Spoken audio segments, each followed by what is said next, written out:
Bienvenidos a una emisión más de Los Libros y la Vida, un programa producción original de UTV, el canal universitario de la cultura. Mi nombre es Olvin Almendares, gestor cultural de Librería Universitaria, y el día de hoy voy a compartirles la experiencia de la lectura de este maravilloso libro llamado Super Freakonomics. Este es un libro escrito por Steven Levitt y Stephen Dubner. Uno es economista en el caso de Levitt y el otro es periodista y escritor en el caso de Dubner. Es un libro sumamente original en el cual se nos relatan bastantes anécdotas de situaciones que son de importancia económica, pero que a simple vista pareciese que no. Este es un libro que se editó en el año 2009, lo tenemos editado en Editorial Debate para el idioma español, y es la segunda parte del libro Freakonomics. El libro Freakonomics fue bastante triunfador en el ámbito editorial, le gustó mucho a la gente, entonces ellos decidieron 4 años después publicar esta obra que tengo actualmente en mis manos y es de la que les voy a hablar a continuación. Este libro me ha gustado bastante por la forma como fue escrito, una manera amena, una manera juvenil y bastante honesta. A continuación les voy a leer parte de las aclaraciones, de la nota explicativa que hacen en el libro. Discutimos cómo se debería repartir el dinero. Casi inmediatamente llegamos a un callejón sin salida, porque los dos insistíamos en un reparto 60-40. Cuando nos dimos cuenta de que cada uno pensaba que el otro debía llevarse un 60%, supimos que teníamos una buena sociedad. Así que quedamos de acuerdo en ir a medias y nos pusimos a trabajar. De esta manera es como ellos emprendieron este proyecto editorial, y cuando uno lo lee, el libro, las diferentes anécdotas, las diferentes historias, uno piensa que no hay un elemento unificador, pero ellos nos lo dicen claramente. El tema unificador es que la gente, usted televidente y yo, respondemos a incentivos. Y así funciona la economía. Los incentivos son fundamentales para que esto empiece a girar. Pues bien, a continuación les voy a leer parte de la introducción del libro, en el cual se nos menciona un tema bastante peculiar. Si usted ha bebido un día y le preguntan qué prefiere, irse en su coche manejando o irse a pie, no sé qué respuesta tendrán ustedes, pero el sentido común a veces nos traiciona y nos dice, bueno, me iría a pie. En la introducción nos dice: mientras tanto, volviendo a la fiesta de un amigo, ha tomado la decisión más fácil. En lugar de volver a casa conduciendo, va a volver andando. Al fin y al cabo es solo 1,5 kilómetros.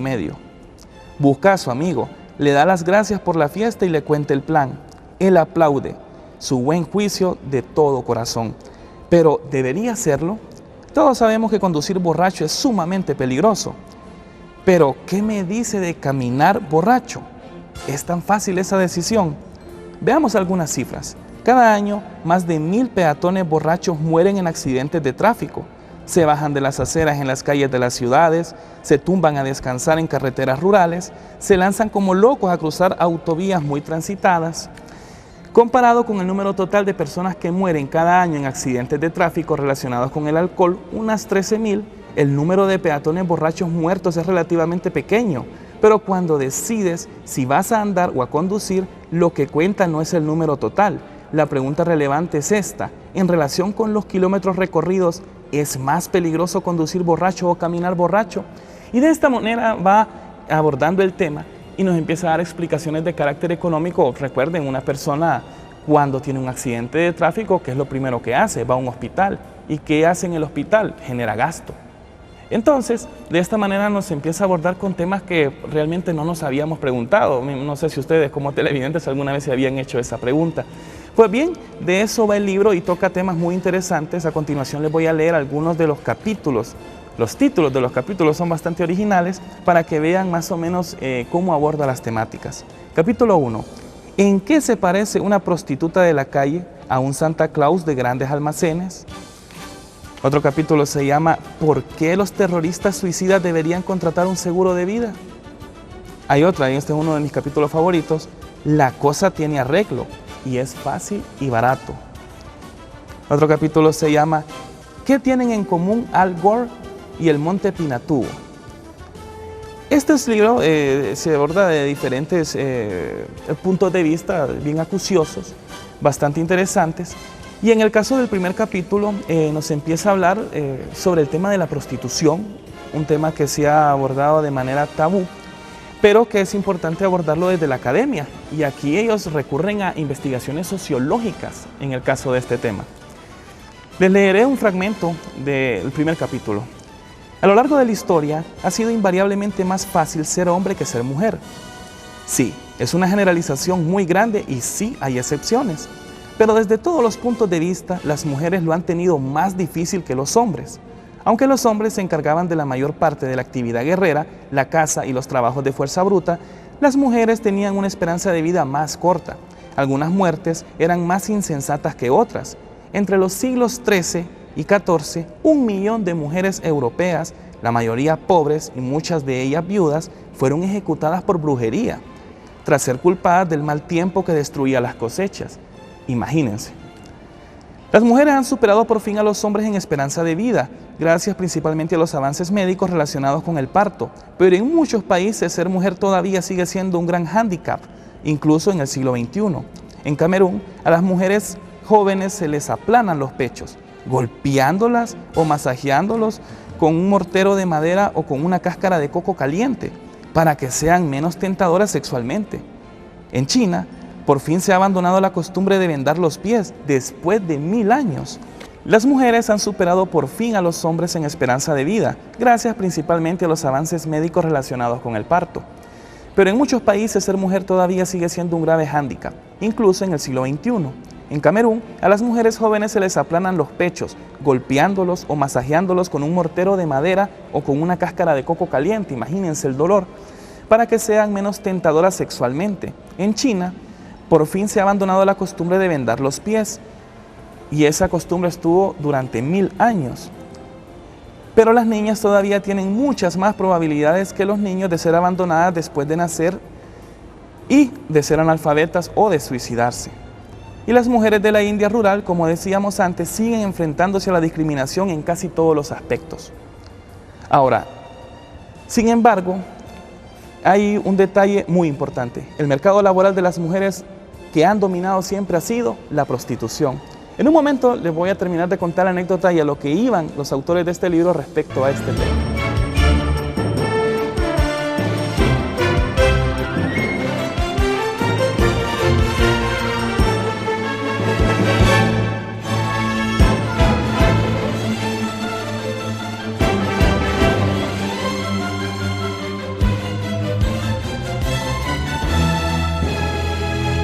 Qué fenomenal se siente estar leyendo un libro en el Auditorio Central Juan Lindo, rodeado de este mural precioso y donde se han llevado a cabo innumerables grabaciones. Continuamos con el libro Freakonomics, escrito por Stephen Levitt y el señor Dubner, que es un periodista. Pues bien, les estaba hablando acerca de la prostitución. Y lo que nos relatan en el libro es que en la actualidad la prostitución es generalmente ilegal en Estados Unidos, aunque con unas pocas excepciones y muchas incoherencias en la imposición de la ley. En los primeros años de la nación la prostitución estaba mal vista, pero no criminalizada. Fue durante la era progresista, aproximadamente desde 1890 hasta la década de 1920, cuando esta tolerancia se acabó. Pues bien, en este capítulo lo que nos hace ver este libro es responder la siguiente pregunta. Una prostituta, ¿cómo le iría mejor? ¿Teniendo lo que se denomina un padrote o un cuidador? En otros lugares le dicen chulos. ¿O le iría mejor siendo independiente? En el imaginario colectivo sucede que la gente piensa de que realmente estos padrotes o chulos son malas personas que hostigan a la prostituta en este caso, pero estos tipos con una investigación minuciosa empiezan a descubrir que económicamente es más rentable que ellas tengan a alguien que las proteja a que no. Ustedes dirán que este es un tema banal, pero cuando uno empieza a leer el libro y empieza a ver las citas bibliográficas se va dando cuenta que son parte del estudio académico. Es importante que las ciencias sociales respondan a diferentes temáticas y por qué no a esta. El siguiente ejemplo me ha gustado mucho porque nos habla de algo que utilizamos todas las personas que alguna vez en nuestra vida nos hemos subido a un automóvil, y es cómo se descubrió la gran importancia del cinturón de seguridad. Les leo. A principios de los años 50, el viaje en automóvil se había hecho inmensamente popular en Estados Unidos. y había unos 40 millones de automóviles en las carreteras. Pero la 35ª Convención Anual de la Asociación Nacional de Vendedores de Automóviles, que se celebró en enero de 1952, un vicepresidente de la empresa de neumáticos B.F. Goodrich advirtió de que la buena racha se podía terminar.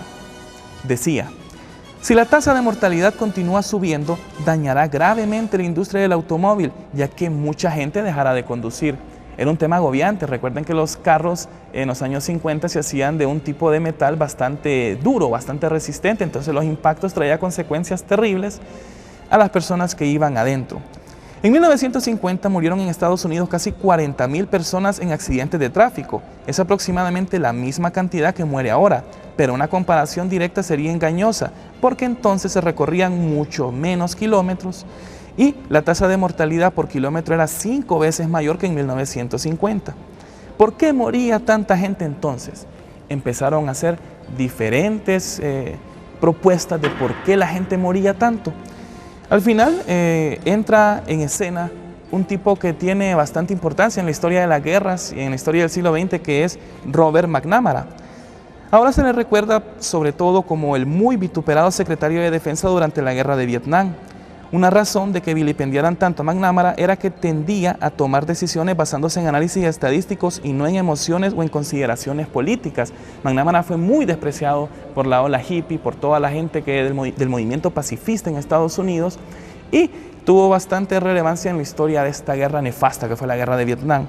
Pues, ¿por qué hablamos de él? Porque él, después de que se retiró de la guerra, empezó a trabajar con la empresa Ford. Y cuando empieza a trabajar con la empresa Ford, tiene la misión de descubrir por qué moría tanta gente.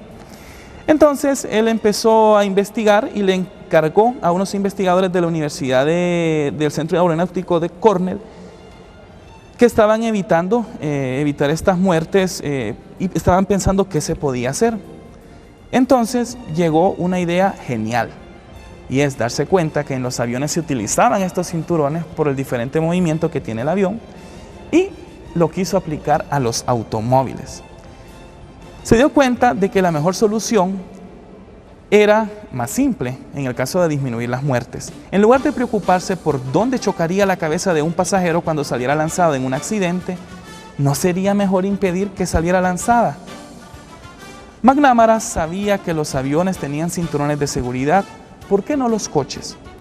Calculé el número de muertes que evitaríamos cada año y era muy alto, dijo.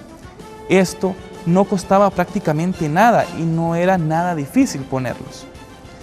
El brillante racionalista se había topado con un aspecto fundamental y frustrante de la naturaleza humana. Es difícil cambiar la conducta. Muchas personas no se ponían el cinturón de seguridad porque era una sensación al conductor de que uno no confiaba en él. Entonces nos dice en el libro, el ingeniero más listo, o el economista, o el político, o el padre, puede encontrar una solución fácil y barata a un problema, pero si ello exige que la gente cambie de manera de comportarse, puede que no dé resultado. Todos los días, miles de millones de personas en todo el mundo incurren en conductas que saben que son malas para ellas. Ejemplo, fumar cigarrillos, jugar en exceso o montar una motocicleta sin casco. ¿Por qué? Porque quieren, encuentran placer en ello y emoción, o simplemente un escape de la monotonía cotidiana, y hacer que cambien de conducta, aunque se use un argumento aplastantemente racional, no es fácil. Pues bien, Robert McNamara, después de haber causado de una u otra manera la muerte de muchos jóvenes estadounidenses y vietnamitas, se pudo resarcir un poco con este aporte que hizo la industria automovilística. Un invento sencillo como el cinturón de seguridad ha causado la disminución de muertes y de lesionados en accidentes de tráfico. Imagínense el costo económico de todas estas personas en los hospitales, todo el costo económico de medicamentos si no se utilizara el cinturón de seguridad. En eso va encaminado este libro. Nos hace ver cosas que realmente no las notamos tan bien a simple vista y nos llena de muchísima cultura general. Realmente en el siglo XXI nosotros tenemos que estar bastante informados para poder ser ciudadanos responsables, y creo que este libro hace aportes muy interesantes. Hay una parte de este libro donde nos habla del tema del cáncer, del negocio, de las quimioterapias y la utilización de este tipo de situaciones para poderse enriquecer. Este libro lo recomiendo mucho, es la segunda parte del libro Freakonomics. Este se llama Super Freakonomics y espero que tengan el placer de leerlo y que siempre ustedes tengan el hábito de la lectura. Mi nombre es Olvin Almendares, estoy en el auditorio Juan Lindo y los invito a pasar por Librería Universitaria. Actualmente tenemos muchos libros y UTV, el Canal Universitario de la Cultura, hace este esfuerzo para que usted se motive al hábito de la lectura y esperamos que continúe con la programación de este canal que realmente ha demostrado ser uno de los mejores del Dial Nacional.